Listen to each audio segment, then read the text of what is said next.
வாங்க வணக்கம்ப்பா. இப்போ நம்ம என்ன செய்ய போகிறோம்னா பாருங்கள், விளக்கு ஏற்றி வச்சுருக்கோம். இது எதுக்குன்னு பார்த்தீங்கன்னா மருந்து உரசுறதுக்கு குழந்தைக்கு. இங்கே பாருங்கள், பேர் சொல்லாது பெருங்காயம், இது வந்து வெள்ளைப்பூடு, ஒரு தழைப்பூடு வாங்கி வச்சுருக்கோம். வெள்ளைப்பூடு, ஆமாம், சாதிக்காய், மாச்சக்காய், சுக்கு, சித்திரத்தை. இந்த 7 பொருள்களையுமே நம்ம வந்து இப்போ சுட போகிறோம். 7 பொருளில் வந்து ஒரு 3 பொருளை சுட போகிறோம், 3-4 பொருளை சுட போகிறோம். இதை சுட்டு எப்படி உரசி ஊற்றுறது என்னன்றதை இப்போ சொல்கிறோம். வாங்க சுடுறதை பார்ப்போம். இது பேர் சொல்லாது, ஆனால் இதுக்கு இன்னொரு பேரும் இருக்குது, வசம்பு. என்னன்னு கேட்டிங்கன்னா, இது சுற்றணும். சுட்டு தான் நம்ம உரசி தாய்ப்பாலில் குழந்தைகளுக்கு, பச்சை குழந்தைகளுக்கு ஒரு ஒரு பிறந்து ஒரு மாதத்துலேருந்து கொடுக்கலாம். ஒரு வயசு 1.5 வயசு வரைக்குமே கொடுத்துக்கலாம். அது கொஞ்சம் ஓடி ஆடி நடக்கும் தொட்டிக்கும் கொடுத்தோம்னா நல்லா செமிமானம் இருக்கும். அதுகளுக்கு நல்லா சுட்டு கொடுத்துடணும். என்ன நம்ம தாய் என்ன கடினமான பொருள் அப்படின்னா என்னென்னா, அந்த கறி, மீன், மற்ற ஐட்டங்கள்லாம் சாப்பிடையில, முட்டை இதுகள்லாம் சாப்பிடையில, இந்த மாதிரி ஐட்டங்கள்லாம் சாப்பிடையில குழந்தைகளுக்கு உரசி கொடுத்தாங்கன்னா நல்லது. ஒரு வயசுக்கு மேலே உள்ள குழந்தைங்க அதுகளுக்கே நம்ம பொருள் எது சாப்பாடு முட்டையெல்லாம் கொடுத்து ஊட்டுவோம். பருப்பு சாதம், முட்டை சாதம், உருளைக்கிழங்கு சாதம் அப்படின்னு ஊட்டுவோம். அப்போ அதை டெய்லி ஒரு நாள், நம்ம வாரத்தில் 2 நாள், இல்லை வாரத்தில் ஒரு 4 நாள் இப்படி உரசி ஊற்றணும்னா, சுட்டு உரசி ஊற்றணும். உரசி ஊற்றினா நல்லது. அதனால தான் இதை சுட்டு உரசி ஊற்றுறது. தாய்ப்பாலில் நிப்பாட்டிட்டோம் குழந்தைகளுக்கு அப்படின்னு சொன்னால் சுடுதண்ணி வச்சு, இது சுக்கு, இது பார்த்திங்கன்னா சுக்கு, எதையுமே சுட்டுக்கிறணும். சுடுதண்ணியை வச்சு நல்லா உரசி ஊற்றி விட்டோம்னா அதுக்கு வந்து இது வந்து உரகல், மருந்து உரசுற கல்லுன்னே இதுக்கு பேர். இந்த அம்மி, இந்த உரலுக அப்படி விற்கிற கடைகள் எல்லாம் இது கிடைக்கும், எல்லா கடையிலையும். இல்லை இப்போ இது கோயில் கடைகளுக்கெல்லாம் போனோம்னா அங்கே கிடைக்கும். இந்த இது அங்கே வாங்கினோம்னா அப்படி இந்த மாதிரி உரசிக்கிட்டு சங்கில் உரசி, தாய்ப்பால்னா தாய்ப்பால், குழந்தைகளுக்கு தாய்ப்பால் கொடுக்க சொல்லி தாய்ப்பால்லே உரசி ஊற்றலாம். அப்படி இல்லையா நம்ம சுடுதண்ணில் வச்சு உரசி ஊற்றலாம். இப்படி உரசி ஊற்றையில் குழந்தைகளுக்கு நல்ல செமிமானம் கொடுத்து பசி எது அழுகாதுங்க நைட்டில்.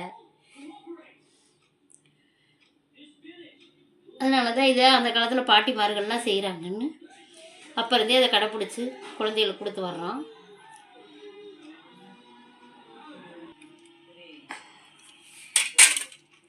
இது என்ன பெருங்காயம்னு பார்த்தீங்கன்னா, பால் பெருங்காயம். நம்ம குழம்புக்கு வீட்டுக்கு யூஸ் பண்ணுற பெருங்காயம் யூஸ் பண்ணக்கூடாது. இது குழந்தைகளுக்குன்னே பால் பெருங்காயம்னு கேட்டால் கொடுப்பாங்க.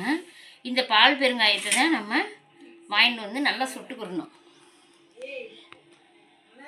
சிலிண்டர்லாம் வச்சு சுடுவாங்க, கேஸ் அடுப்புலாம் வச்சு. நாங்கள் அப்போ இருந்தே எண்ணெயில் தான் எங்களுக்கு, எங்கள் அம்மா எங்களுக்கு, எங்கள் பாட்டி, எங்கள் அம்மாலாம் எங்களுக்கு, எங்கள் பிள்ளைகளுக்கு இதெல்லாம் கொடுக்கையில் வேப்பெண்ணெயில் தொட்டு கொடுப்பாங்க. வேப்பெண்ணெயில் தொட்டு சூடு பண்ணி உரசி கொடுப்பாங்க. ஆனால் இப்போ எண்ணெய்கள்லாம் கொடுக்கக்கூடாதுன்னு சொல்கிறாங்க டாக்டருக்கு. அதனால் வெறும் சூடு மட்டும் காமிச்சு நம்ம இந்த மாதிரி உரசி கொடுத்துக்குருவோம். உரசி கொடுத்தா நல்லதுன்னு இந்த இது இந்த பெருங்காயம் கொடுத்தோம்னாப்பா வயிற்று பொறுமல், வயிற்று வலி, அழுது பிள்ளைங்க நைட்டுக்கு தூங்காமல் இருக்குங்க. அதுக்கெல்லாம் இந்த மாதிரி நைட்டுகளில் ஒரு ட்ரிப்பு உரசி கொடுத்துட்டோம்னா அதுக்கு பாட்டுக்கு நல்லா நிம்மதியான தூக்கம் தூங்குங்க. அதுகளுக்கும் வயிற்று வலியெல்லாம் வராது பிள்ளைகளுக்கு. இப்போ எங்கள் வீட்டிலலாம் பார்த்திங்கன்னா எங்களோட சேர்த்து எங்கள் அம்மா பாட்டியெல்லாம் 4 தலைமுறையாக அப்போ கொடுத்துக்கிட்டு இருக்காங்க. எங்களுக்கு கொடுத்து, எங்கள் பிள்ளைகளுக்கு கொடுத்து, இப்போ எங்கள் பேரன் பேத்திகளுக்கு எல்லாத்துக்கும் கொடுத்துக்கிட்டு இருக்காங்க. பெருங்காயத்தை சுட்டுட்டோம். இப்போ அடுத்து வெள்ளைப்பூடு சுட போகிறோம்ப்பா. ஒரு தழைப்பூடு தான் வாங்கியிருக்கேன்.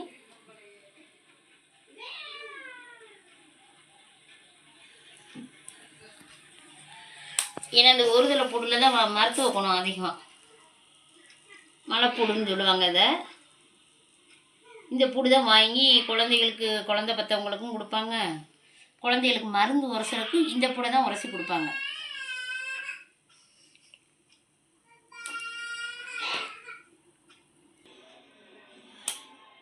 இந்த பூண்டையும் நல்லா நம்ம சுட்டுக்கிறோம்.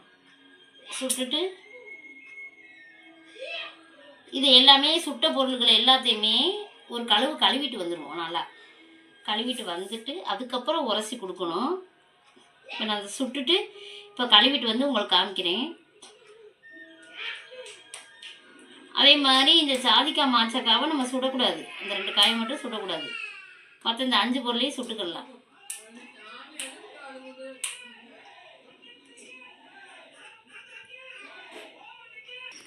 இப்போ இந்த பாருங்கள், எல்லாமே நம்ம சுட்டுட்டோம். நல்லா சுட்டுட்டு இந்த 2 மட்டும் பேர் சொல்லாது, ஜாதிக்காய் மாச்சக்காவை மட்டும் சுடக்கூடாது. இது 2 சுடாமல் வச்சுட்டு மற்ற காயெல்லாம் சுட்டுக்கிறோம். நம்ம மற்ற பொருள்களை சுட்டுக்கிறோம். இப்போ என்ன பண்ணுறோம், இந்த சுட்ட கறியை மேலாக இருக்கும். அதனால் அதை போய் ஒரு நல்ல ஒரு கழுவிட்டு வந்துடுவோம். குழந்தைகளுக்கு கொடுக்குறதில்ல, கழுவிட்டு வந்துட்டு அப்புறம் நம்ம உரசி எப்படி கொடுக்குறதுல பார்ப்போம் வாங்க. இப்போ சுடுதண்ணி வச்சு எடுத்துகிட்டு வந்திருக்கோம். இதை இந்த கல்லில் நம்ம ஊற்றிக்கிறோம். கல் சங்கலாம் கழுவிட்டோம் ஏற்கனவே. எடுத்துட்டு இந்த பேர் சொல்லாத இருக்கு பாருங்கள். இது வந்து என்ன பண்ணுறாங்க, ஒரு உரசி தான் உரசணும். ரொம்ப உரசக்கூடாது. ரொம்ப உரசினா பிள்ளைகளுக்கு வாய் திக்கி வந்துடும். அதனால் இந்த பேர் சொல்லாது இந்த வசமுன்னு சொல்கிறோம்ல, இதை வந்து நம்ம ஒரு உரசு தான் உரசணும். அவ்வளோதான், முடிஞ்சிச்சு. இப்போ இந்த பெருங்காயங்க அம்சம் உங்கள்கிட்ட சுட்டது, இது வந்து நல்லா 4-5 பால் பெருங்காயம். இதை வந்து 4-5 தடவை நல்லா உரசிக்கலாம்.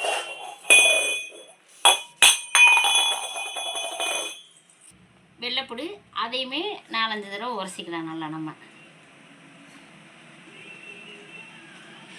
நல்லா பார்த்துக்குங்க. அந்த வசம்பு பேர் சொல்லாதுன்னு சொல்லணும்ல, அதை மட்டும்தான் ஒரு தடவை அப்படின்னு இழுத்துட்டு எடுத்துருங்க.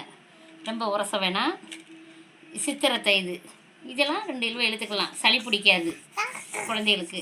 இதெல்லாம் உரசி கொடுக்கையில சளி பிடிக்காது. அதனால் இது 2-3 தடவை உரசிக்கலாம். சுக்கு அதுக்குமே சளி பிடிக்காது. அதுமே நம்ம கூட 2 தடவை உரசிக்கலாம். இந்த ஜாதிக்காய் மாச்சக்காய் அதுமே கூட 2 தடவை கொடுத்துக்கிட்டோம்னா நல்லது.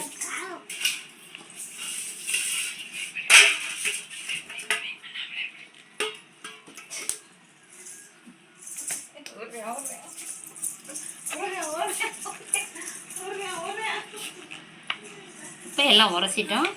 நம்ம இதை சங்கில் எடுத்து குழந்தைய கொடுத்துக்கிறோம். இந்த வீடியோ பிடிச்சிருந்தா லைக் பண்ணுங்கள், ஷேர் பண்ணுங்கள், சப்ஸ்கிரைப் பண்ணுங்கள், கமெண்ட் பண்ணுங்கள். நன்றி, வணக்கம்.